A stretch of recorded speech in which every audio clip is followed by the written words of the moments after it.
All dear students, जय हिंद। मुझे पता है कि आप बड़ी मुश्किल से अपना कीमती वक्त निकालकर और शायद ये सोचकर कि थोड़ा सा सुनकर देखता हूं क्या है इसमें के विचार के साथ इसे सुनने आए। यहां मैं उनकी बात तो बिल्कुल भी नहीं कर रहा जिनके लिए ये ऑडियो सुनना केवल इसलिए जरूरी है कि नुकसान तो होगा नहीं और सर ने भेजा है तो चलो सुनते हैं। सो गाइज, आप दोनों ही प्रकार के लोग उनसे तो फार बेटर है, बहुत बेहतर है, जो इसे सुन ही नहीं रहे हैं।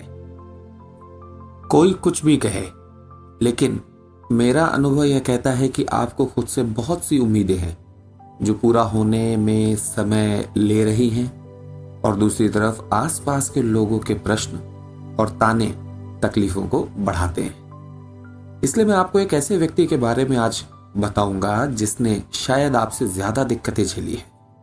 चलिए तो समय व्यर्थ नहीं करते हैं और हम शुरू करते हैं। मैं बात कर रहा हूं विजय नाम के एक बालक की, जो हरियाणा के सिरसा जिले का रहने वाला था। वह एक सामान्य स्कूल में अपने प्रारंभिक शिक्षा को हासिल कर रहा था और उसके बाद आगे जाकर उसने हिसार में आगे की पढ़ाई इंजीनियरिंग पूरी करके की। इलेक्ट्रॉनिक्स से इंजीनियरिंग पूरी करने के बाद सभी युवाओं की तरह विजय के सामने भी घर की जिम्मेदारियों का प्रश्न था। हालांकि उसकी मंशा सिविल सर्विसेज की थी, लेकिन जल्दी एक सरकारी नौकरी लगाने का दबाव ज्यादा था। कारण वही पुराना वाक्य कि सिविल सर्विसेज निकालना मजाक थोड़ी है, अच्छों का पसीना निकल जाता है, उसमें बहुत ज्यादा टाइम देना पड़ता है और अपने पास इतना समय है नहीं। कोशिश करो कि जल्द से जल्द एक सरकारी नौकरी, एक सरकारी पोस्ट अपने हाथ में ले लो, फिर लगे तो करते रहना आगे की तैयारी। क्या हुआ, ऐसा लग रहा है ना? बहुतों को ऐसा लग रहा होगा कि ये तो बिल्कुल हमारे जैसे ही बात हो रही है, छोटी बड़ी जो भी नौकरी हो, लेकिन हमारे ही जैसे बात हो रही है। मैं तो हमेशा ही कहता हूं कि ये तो आप ही हो जिसे लगता है कि मेरी समस्या सबसे बड़ी है। नहीं, ऐसा नहीं है। वह एक समस्या है ही नहीं, वो बस एक समस्या रूपी प्रश्न है, ना तो बड़ा ना ही छोटा, बल्कि एक महत्वपूर्ण प्रश्न जिसका जवाब देने के लिए आपको बस मेहनत करते जाना है, अपनी पिछली गलतियों में सुधार जारी रखना है, क्योंकि आप उन असाधारण व्यक्तियों में से हैं जिन्होंने खुद के लिए एक बेहतर भविष्य की कल्पना की है, कीमत चाहे जो भी चुकानी पड़े। चलिए हम वापस विजय के पास आते हैं। तो घर और समाज के दबाव में विजय ने ए और बी ग्रेड के कई एग्जाम्स की तैयारी शुरू की और उसे दिया भी, लेकिन साथ ही वह कहीं ना कहीं सिविल एग्जाम्स के अपने सपने को भी मन में किसी कोने में संजोए हुए था। उसने 3 बार सीजीएल का एग्जाम दिया और असफलता हाथ लगी। सीएपीएफ और असिस्टेंट कमांडेंट्स के भी एग्जाम दिए, लेकिन उसमें फेल हो गया। उसने NABARD, LIC, ISRO, excise inspector, RRB, NTPC जैसे कई सारे ए बी ग्रेड लेवल के एग्जाम्स दिए, लेकिन वो उन सभी में असफल हुआ कहीं ना कहीं। और उसी समय उसने हरियाणा पीएससी, राजस्थान पीएससी भी दी, लेकिन उनमें भी असफल हुआ। उसके बाद उसने यूपी पीसीएस भी दिया, लेकिन वहां भी असफलता ही हाथ लगी। ये तो मैंने आपको बस कुछ ही एग्जाम्स के बारे में बताया। छोटे बड़े मिलाकर उसने लगभग, आप यकीन नहीं करेंगे, 30 के करीब एग्जाम दिए और सभी में वह असफल हुआ। लेकिन उस असफलता, निरंतर असफलता के बाद भी उसका यह मानना था कि मेहनत हमेशा रंग लाती है, बस सुधार की प्रक्रिया जारी रहनी चाहिए। ऐसी नकारात्मक परिस्थितियों में किसी का भी मन टूट जाना संभव था, लेकिन वो कहते हैं ना कि हमारा भविष्य हमारे वर्तमान के विचारों पर निर्भर करता है। हम जो आज सोच रहे हैं उसका परिणाम हमारे जीवन में, भविष्य में हमें जरूर मिलेगा। तो विजय ने अब फाइनली यूपीएससी को ही टारगेट कर लिया। सोचा कि अगर हार हो तो वह भी महान स्तर पे हो। अब तक विजय कुल 35 से ज्यादा एग्जाम्स में फेल हो चुका था। अब आप सोच रहे होंगे कि मैं कहूंगा कि फिर विजय अधिकारी बन गया। नहीं नहीं, यहां पर सब कुछ इतना आसान नहीं था। बिना मरे स्वर्ग नहीं मिलता। आगे सुनिए। विजय का पहला जो यूपीएससी का प्रयास था वो 2013 में हुआ था, जहां विजय ने प्री भी क्लियर नहीं कर पाया। लोगों ने बातें बनाना शुरू कर दी और ये भी बोला कि छोटे एग्जाम ही निकले, बड़ा कहां निकलेगा। 2014 में उसका प्री क्लियर हुआ, लेकिन मेंस में वो रुक गया। फिर 2015 में विजय ने अपनी गलतियों में बड़े सुधार किए, बारीकी से सुधार किए, और इस बार 2016 में उसने मेंस क्लियर किया, लेकिन इंटरव्यू में रुक गया 6 मार्क्स से, केवल 6 नंबरों से। और वहां से बाहर होने के बाद बिना समय व्यर्थ किए मैं आपको ये बताना चाहूंगा कि फिर 2017 में विजय ने एग्जाम दिया और इस बार भी इंटरव्यू तक पहुंचकर बाहर हो गया। अब तो लोगों ने भी सारी उम्मीदें छोड़ दी थी और लोग तो उसको ये भी सलाह देने लगे थे कि मत परेशान हो, तेरी किस्मत में नहीं है, समय मत खराब कर। लेकिन क्या था कि वो शेर के मुंह में एक खून लग चुका था। विजय ने फिर से सारा सफर शुरू किया, नए सिरे से अपनी गलतियों पर ध्यान दिया, और इस बार विजय अब वो विजय नहीं रहा।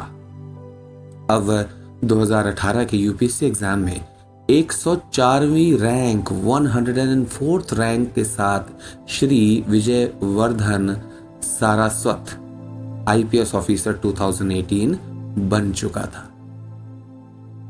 सो very congratulation to mister Vijay Vardhan ji. कैसा लग रहा है सुन के आप?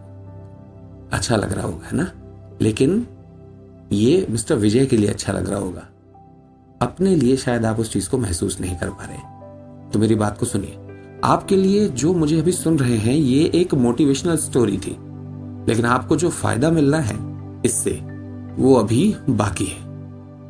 उम्मीद करता हूं कि मैं आपका समय व्यर्थ नहीं कर रहा होऊंगा। ध्यान से सुनिए आगे की बातें। कुछ प्रश्न इस पूरी वास्तविक घटना को सुनने के बाद हमें खुद से करने हैं। जैसे कि पहला, कि हम अभी ये क्यों सोच रहे हैं कि मिस्टर विजय ने तो बड़े बड़े एग्जाम दिए, हमारे एग्जाम तो छोटे हैं। तो मैं आपको ये कहना चाहूंगा कि सपना तो सपना होता है साहब। उनके लिए वो सपना था, आपके लिए एक कुछ और सपना है।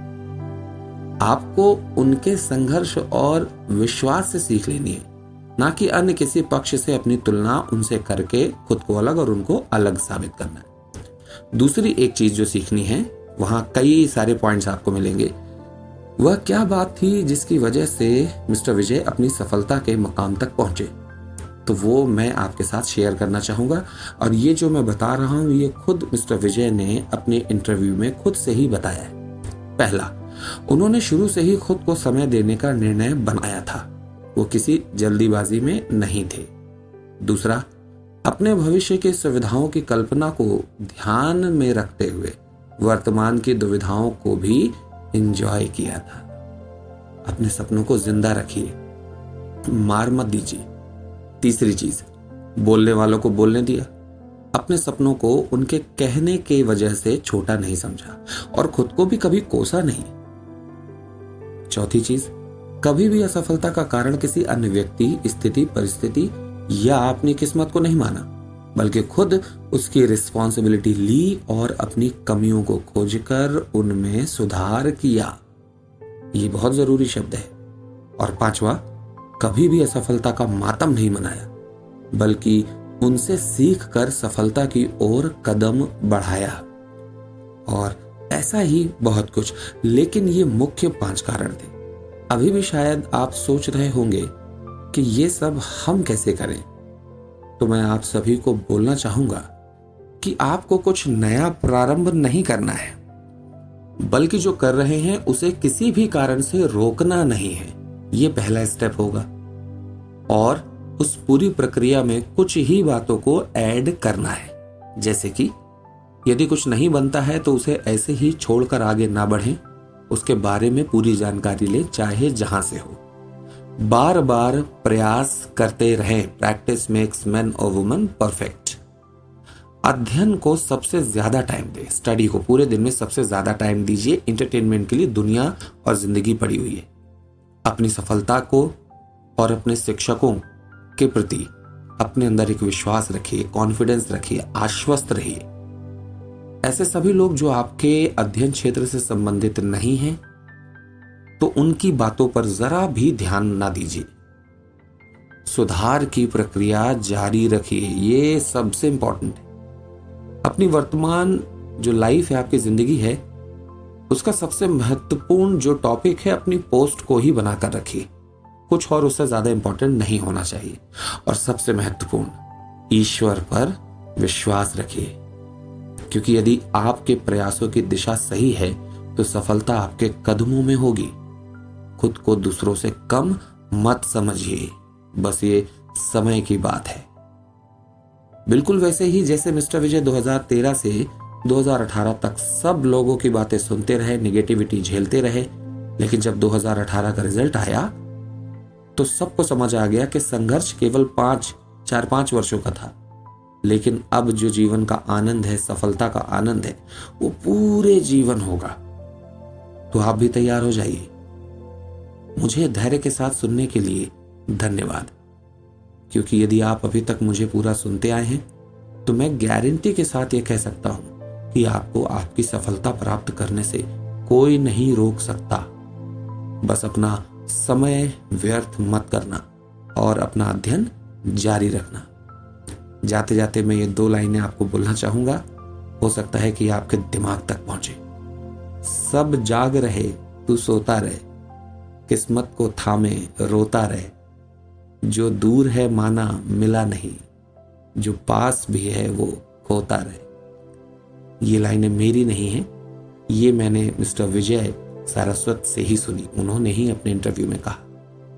आप सभी लोगों को मुझे सुनने के लिए मैं फिर से धन्यवाद देता हूं, और इस उम्मीद के साथ कि आपकी पढ़ाई को आप जारी रखेंगे, लगातार अपनी बुद्धि का विकास करेंगे, अपने समय का सदुपयोग करेंगे और अपने मंजिल तक पहुंचेंगे। दूसरों के जैसे लापरवाही करके समय व्यर्थ नहीं करेंगे, इंतजार नहीं करेंगे। धन्यवाद। जय हिंद।